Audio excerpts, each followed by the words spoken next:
Hello class 9 students, this is your biology teacher Agrima Rawat. So we have been doing chapter number 14, natural resources. The last abiotic factor that we have been talking about was soil. So we are going to continue with that. In today's video we are going to talk about the soil pollution. As we have seen the pollution in air and water also, now it is a chance of the soil pollution, or you can say land pollution. So what do we understand by soil pollution? Soil pollution से हम क्या समझते हैं? So अगर कोई भी जो soil में आपके डिफरेंट चीज़ें आके उनमें उनकी जो डाइवर्सिटी है, जो चीज़ें हैं सॉइल की, उसको ख़राब करने लगें कोई और चीज़ आके, तो उसे हम क्या कहेंगे? Soil pollution. ठीक है.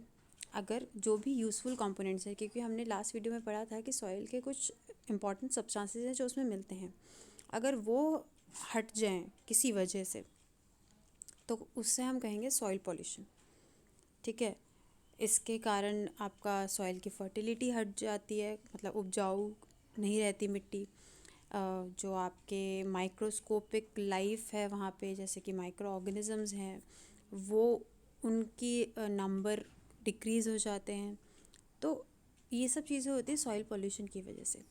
ठीक है. तो यहाँ पिक्चर में भी देख सकते हैं, जैसे कि हम अपने घर का कूड़ा ऐसे ही कहीं पे भी फेंक देते हैं. आते जाते ट्रैवल कर रहे हैं हम, कहीं पे भी रोड साइड में हमने अपना कूड़ा फेंक दिया, प्लास्टिक बॉटल्स फेंक दिए, रैपर्स फेंक दिए. वो इस तरीके से आपकी सॉइल को ख़राब करते हैं. अब आप कहेंगे प्लास्टिक बॉटल से क्या होगा, ऐसा नॉर्मल प्लास्टिक है. बट जो ये प्लास्टिक होते हैं, ये इनके अंदर ये केमिकल्स होते हैं. जब ये डिग्रेड होते हैं थोड़े बहुत भी, तो इनमें से केमिकल्स रिलीज़ होते हैं. रैपर्स वगैरह फेंकते हैं, उनमें भी कुछ थोड़े बहुत केमिकल्स होते हैं जो कि हमारे सॉइल में पहुंच जाएंगे, और वो सॉइल में वो केमिकल्स पहुंच के जो वहाँ की माइक्रोस्कोपिक लाइफ है उसे डैमेज करेंगे. ठीक है. तो इस तरीके से जो सॉइल की बायोडाइवर्सिटी है वो ख़राब होती है, और हमारी सॉइल ख़राब हो रही है एक तरह से. तो इसे हम सॉइल पोल्यूशन कहेंगे. अब सॉइल पोल्यूशन के क्या क्या कारण हैं? तो पहला कारण एग्रीकल्चर बेस्ड है, कि हम खेती करते वक्त अपनी सॉइल को किस तरह से ख़राब कर रहे हैं. तो जब इंडिया में ग्रीन रिवॉल्यूशन स्टार्ट हुआ, उस टाइम पे ग्रीन रिवॉल्यूशन में किसानों को ये बताया गया कि फर्टिलाइज़र्स, पेस्टिसाइड्स वगैरह यूज़ करके किस तरह से अपनी फसल को और बढ़ा सकते हैं. बट उस टाइम पे सिर्फ इसका फ़ायदा दिख रहा था. इसके नुकसान बाद में देखने को मिले, जब कुछ सालों तक ये फर्टिलाइज़र, पेस्टिसाइड्स यूज़ करे जाते रहे. उसके बाद दिखाई दिया कि ये फर्टिलाइज़र और पेस्टिसाइड हमारी सॉइल को नुकसान पहुंचा रहे हैं. कैसे नुकसान पहुंचा रहे हैं? क्योंकि ये फर्टिलाइज़र क्या और पेस्टिसाइड्स, फर्टिलाइज़र तो आपको पता है, फर्टिलाइज़र आपकी न्यूट्रिएंट्स प्रोवाइड करता है सॉइल को स्पेसिफिक. पेस्टिसाइड अगर कोई कीड़े वगैरह हैं जो फसल को नुकसान पहुंचा सकते हैं, उन्हें मारने में मदद करता है. अब ये हैं केमिकल्स, तो ये जो हमारे नॉर्मल आपके माइक्रो ऑर्गेनिज्म जो सॉइल में प्रेजेंट हैं, जो अच्छे हैं सॉइल के लिए, उनको भी मार देते हैं ये. ठीक है. क्योंकि केमिकल्स हैं, क्योंकि माइक्रो ऑर्गेनिज्म को एक इन्वायरमेंट चाहिए, वो इन्वायरमेंट माइक्रो ऑर्गेनिज्म को प्रॉपरली नहीं मिल पाता, जिसकी वजह से वो माइक्रो ऑर्गेनिज्म मरने लगते हैं. अब जब ये ऑर्गेनिजम्स मर जाते हैं तो सॉइल रिसाइकलिंग नहीं कर पाती, अपने आप को दोबारा से ठीक नहीं कर पाती. क्या होता है, जैसे एक फसल लगाई आपने खेत में, तो उसके बाद नॉर्मली अगर आप केमिकल्स वगैरह यूज़ नहीं कर रहे, नॉर्मली आप खेती कर रहे हैं, आपने फसल लगाई, फसल काट ली, उसके बाद जो आपकी सॉइल है उसमें कुछ न्यूट्रिएंट्स कम हो जाते हैं, क्योंकि सॉइल फसल आपकी जो क्रॉप थी उसने भी तो कुछ न्यूट्रिएंट्स लिए होंगे. बट सॉइल इन में जो ये ऑर्गेनिजम्स प्रेजेंट होते हैं, माइक्रो ऑर्गेनिज्म प्रेजेंट होते हैं, ये इन न्यूट्रिएंट्स को वापस लेके आते रहते हैं. ठीक है. अलग अलग तरीके हैं इनके, ये फिक्सेशन वगैरह करते हैं, तो आपकी सॉइल में न्यूट्रिएंट्स रिप्लेनिश होते रहते हैं, वापस आते रहते हैं. बट अगर ये माइक्रो ऑर्गेनिज्म ही नहीं रहेंगे तो फिर आपकी सॉइल तो बेकार होने लग जाएगी धीरे धीरे करके, है ना. इसके अलावा आपने अर्थवॉर्म के बारे में पढ़ा होगा.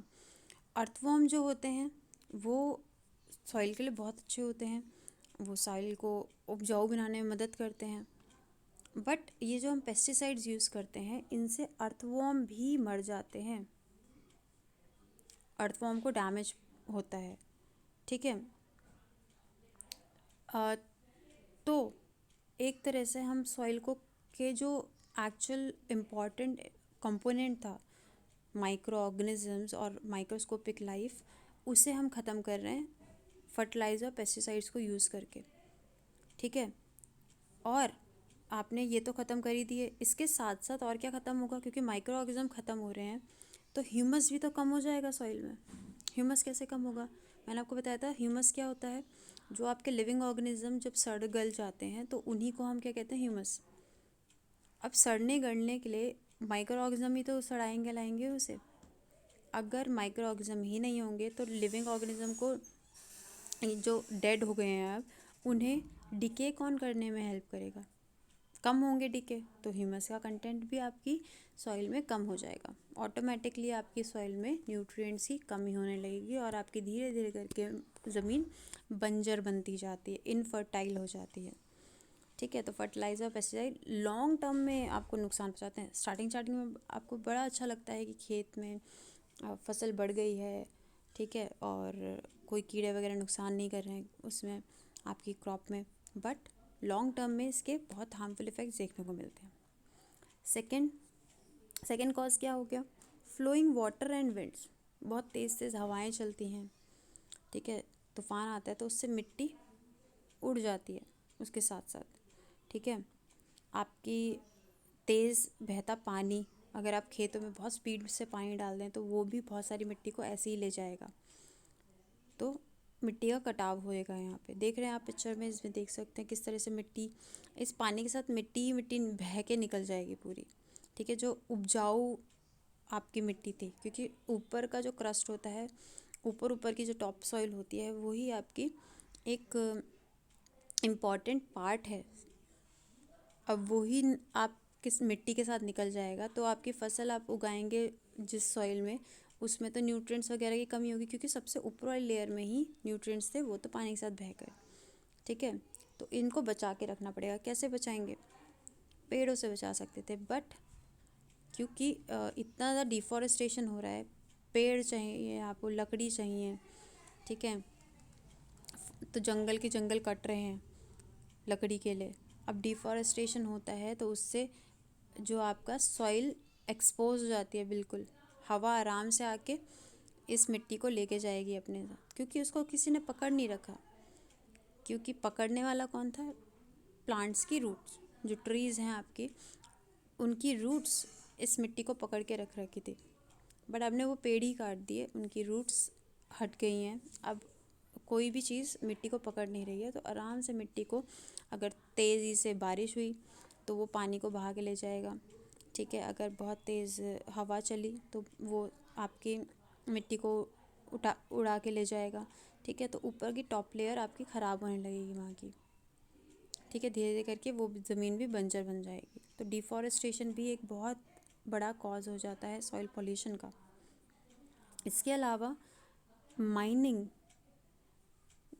जो आपके खुदाई होती है बहुत सारे आपके मिनरल्स की, एलिमेंट्स की, जैसे कोल हो गया, आयरन हो गया, गोल्ड है, ये सब में आपकी खुदाई कर कर के ज़मीन के अंदर से इन एलिमेंट्स को निकाला जाता है।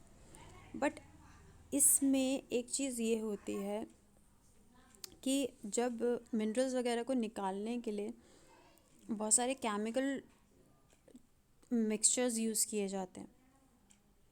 ठीक है। जब आपको जैसे कोई एलिमेंट निकालना है ज़मीन से तो आप उसमें कुछ केमिकल्स वगैरह यूज़ करें ताकि आपका जो एलिमेंट है वो आपको मिल सके। तो ये केमिकल्स मिट्टी में ही पहुँचेंगे इनडायरेक्टली ना। जब आप उसे साफ़ कर लेंगे, आपको एलिमेंट मिल गया, तो केमिकल तो मिट्टी में मिल गया, आपने उसी में छोड़ दिया, तो इससे तो मिट्टी की हमारी क्वालिटी ख़राब हो गई। ठीक है। आपने एक केमिकल मिक्स कर दिया उस मिट्टी के साथ, अब ये मिट्टी किसी काम की तो रहेगी नहीं हमारे लिए, है ना। तो ये इस तरह से, क्योंकि उस मिट्टी के माइक्रो ऑर्गेनिज्म वगैरह भी केमिकल्स की वजह से मर जाएंगे, किसी काम की मिट्टी नहीं, इनफर्टाइल हो जाएगी। ठीक है। ये सारे कॉजेज़ हैं सॉइल पॉल्यूशन के। अब हम बात करते हैं कि सॉइल पॉल्यूशन के इफ़ेक्ट्स क्या क्या हैं। सॉइल पॉल्यूशन हो जाता है उसके बाद क्या क्या देखने को मिलता है। प्लांट्स की ग्रोथ बहुत ज़्यादा इफ़ेक्ट हो जाती है अगर वहाँ की मिट्टी वगैरह के न्यूट्रिएंट्स वगैरह उड़ गए। ठीक है, आप वहाँ पे कोई भी प्लांट वगैरह उगाओगे तो प्रॉपरली या तो उगेंगे नहीं। ठीक है, अगर उग भी गए तो प्रॉपर ग्रोथ नहीं देखने को मिलेगी आपको। जैसे कि आप बहुत सालों तक फर्टिलाइज़र पेस्टिसाइड्स का यूज़ कर रहे हैं, फिर उसके बाद आपकी जो फील्ड है, जो एग्रीकल्चर फील्ड है आपकी, उसकी जो फर्टिलिटी है वो कम होती जा रही है। फिर आप क्रॉप्स उगाएंगे तो उग तो जाएंगे, बट वही है क्योंकि उनको न्यूट्रिएंट्स प्रॉपर नहीं मिलेंगे तो ग्रोथ भी प्रॉपर नहीं होगी। इसकी वजह से सॉइल इनफर्टाइल हो जाएगी। ठीक है, तो ये जो आपकी फील्ड रह जाएगी वो किसी काम की नहीं रहेगी। फिर उसके बाद फर्टिलाइज़र जो है आपकी सॉइल की क्वालिटी को भी कम कर देता है, ऑब्वियसली इनफर्टाइल कर देगा उसे, है ना। और ह्यूमन हेल्थ को भी आपके इफ़ेक्ट करते हैं ये सॉइल पॉल्यूशन, क्योंकि अगर किसी मिट्टी में बहुत ज़्यादा लार्ज अमाउंट में फर्टिलाइज़र पेस्टिसाइड्स मिक्स्ड हैं और उसी में आप अपने क्रॉप्स वगैरह उगा रहे हैं, तो वो क्रॉप्स में आपके फर्टिलाइज़र पेस्टिसाइड्स ही तो आएंगे और आप उन्हें खाएंगे, तो आपके फर्टिलाइज़र और पेस्टिसाइड से इनडायरेक्टली आपकी हेल्थ में वो इफ़ेक्ट करेंगे। ओके, क्योंकि जो प्लांट खाएंगे वही तो हमें भी मिलेगा, तो हमारी हेल्थ पे भी उतना ही फ़र्क पड़ेगा उन फर्टिलाइज़र और पेस्टिसाइड्स का जितना उन क्रॉप्स पे पड़ रहा था। ओके, इसके अलावा सॉइल का स्ट्रक्चर जो होता है वो भी चेंज हो जाता है। ठीक है, तो स्ट्रक्चर चेंज होएगा सॉइल का, तो जो उसमें रहने वाले बैक्टीरियाज वगैरह होंगे, यूज़फुल बैक्टीरियाज या माइक्रो ऑर्गेनिज्म, वो भी बेकार होने लगेंगे, क्योंकि उनको अपनी ज़रूरत की चीज़ें जो सॉइल में मिल रही थी पहले वो अब नहीं मिल पाएंगी, तो ऑब्वियसली वो माइक्रो ऑर्गेनिज्म और बैक्टीरियाज वगैरह भी वहाँ पे पनप नहीं पाएंगे और बेकार हो जाएंगे। ठीक है, या मर जाएंगे। अब हम बात करेंगे सॉइल इरोजन की। सॉइल इरोजन क्या होता है? सॉइल इरोजन, अभी हमने सॉइल पोल्यूशन की बात करी, ऑलमोस्ट वैसा ही है डिफॉरेस्टेशन, और हमने बात करी कि मिट्टी पानी जब ऊपर की लेयर को उड़ा के ले जाता है अपने साथ, तो वही जो अपर लेयर है मिट्टी की, जो हमारे लिए एक्चुअल में जिसके अंदर सारे न्यूट्रिएंट्स वगैरह प्रेजेंट है, अगर वो वहाँ से हट जाए, ठीक है, ये सॉइल की क्वालिटी को डिग्रेड करता है और इसी को हम क्या कहते हैं? Soil erosion. आप यहाँ पिक्चर में देख सकते हैं, एक लैंड है, यहाँ पे आपको दिख रहा है ये वाला हिस्सा, ये कैसा लग रहा है? यहाँ से मिट्टी ढह गई है, ठीक है, हट गई है यहाँ से। आप पिक्चर्स आजकल न्यूज़ वगैरह में बहुत देखते होंगे, जहाँ पे नदियाँ वगैरह बह रही हैं, साइड साइड से मिट्टी कट रही है, लैंड कटती जा रही है। ठीक है, ये सॉइल इरोजन दिखा रहे हैं। ठीक है, यहाँ पे सॉइल इरोजन हमें देखने को मिल रहा है कि मिट्टी हट गई वहाँ से। अगर नॉर्मल भी, अगर यहाँ पे स्लांट है, जैसे यहाँ पे प्लांट नहीं होते, एक पिक्चर से हम देखते हैं, यहाँ पे जैसे ये एक पहाड़ है, ठीक है, तो बारिश हुई, यहाँ पे कोई प्लांट नहीं है इस पहाड़ पे, ठीक है, मिट्टी है, नॉर्मल लूज़ मिट्टी है यहाँ पे। तो जब बारिश हुई यहाँ पे तो स्पीड से पानी आएगा, ये तो ढलान है, तो ऑब्वियसली ढलान के पानी की स्पीड ज़्यादा हो जाएगी, जिससे इस यहाँ की मिट्टी जो है ऊपर की आराम से हट सकती है। और वहीं अगर हम यहाँ पे इस पे हम अगर पेड़ लगा दें, इस पहाड़ पे पेड़ लगा दें, तो जब बारिश आएगी तो ऑब्वियसली थोड़ी बहुत तो मिट्टी हटेगी, बट बहुत ज़्यादा नहीं। क्यों? क्योंकि मिट्टी को किसने पकड़ रखा है? इन प्लांट्स की रूट्स ने पकड़ रखा है। ठीक है, तो अगर यहाँ पे प्लांट्स नहीं हैं तो अगर तेज़ तूफ़ान भी चलेगा, तूफ़ान भी आएगा, बहुत तेज़ से हवाएं आ रही हैं, तो भी ये मिट्टी हट जाएगी यहाँ से। बारिश आती है तो भी ये आराम से मिट्टी हट जाएगी यहाँ से। ठीक है, इसी को हम बोलते हैं सॉइल इरोजन। जब टॉप मोस्ट लेयर, जो ऊपर की लेयर है सॉइल की, वो हट जाए अपनी जगह से, तो उसे हम सॉइल इरोजन कहते हैं। तो सॉइल इरोजन के बहुत सारे कारण हैं। मैंने आपको बताया, बारिश हो गई, बहुत तेज़ पानी आ रहा है, या फिर बहुत तेज़ हवाएं चल रही है, ठीक है, और हमारा क्या बोलते हैं डिफॉरेस्टेशन है, पेड़ काट दिए, वो भी एक कारण हो सकता है इसका। ठीक है, अब हम बात करें डिफॉरेस्टेशन की, तो डिफॉरेस्टेशन हो रहा है तो मतलब पेड़ इतने ज़्यादा इम्पॉर्टेंट हैं सॉइल इरोजन को रोकने के लिए, है ना। तो कैसे रूट्स जो प्लांट्स की हैं वो सॉइल इरोजन को रोकती हैं, जैसे आप इस पिक्चर में देख सकते हैं। यहाँ आप देखिए, एक पेड़ की जड़ को हमने, एक छोटा सा पेड़ है, इसकी जड़ को हमने खींचा ऊपर, तो इसकी जड़ में पूरी मिट्टी चिपकी हुई है। इसका मतलब इस रूट ने इस मिट्टी को पकड़ रखा था, है ना। तो यहाँ पे यही बताने की कोशिश की जा रही है, जो रूट्स हैं प्लांट की, वो सॉइल से सॉइल से बंध जाती हैं, बिल्कुल बांध लेती हैं उसे अपने अंदर, जो कि प्रिवेंट करता है जब बहुत तेज़ हवा आती है या पानी आ रहा है बहुत तेज़ी से, तो सॉइल पार्टिकल्स को उन पानी या जो आपकी हवा है, तेज़ हवा, उसके साथ जाने से रोकती है, क्योंकि पकड़ रखा है ना। कोई पकड़ के नहीं रखेगा तो आराम से बह जाएगी ये भी। तो जो प्लांट हैं, एक और ये बहुत अच्छा काम करते हैं कि जितने ज़्यादा प्लांट आपकी ज़मीन पे होते हैं, उतना ज़्यादा जब जैसे बारिश आती है ना, तो ज़मीन के अंदर पानी जा पाता है बहुत आराम से, क्योंकि प्लांट होने से वहाँ पे ह्यूमस वगैरह की बहुत अमाउंट होती है। मिट्टी ढीली होती है थोड़ी सी, ठीक है। ढीली होने का मतलब ये नहीं कि बिल्कुल उड़ जाएगी या ऐसे नहीं, उस पोरस होती है, ठीक है। उसमें पोर्स होते हैं जो आराम से जो वाटर है उसको अपने अंदर सोख लेते हैं, ठीक है, और अंडरग्राउंड वाटर लेवल तक पहुंचा देते हैं। आपके ज़मीन के अंदर भी पानी होता है ना, बहुत अंदर जाने के बाद, तो वहाँ तक आपका वाटर पहुंचाने में प्लांट्स ही मदद करते हैं।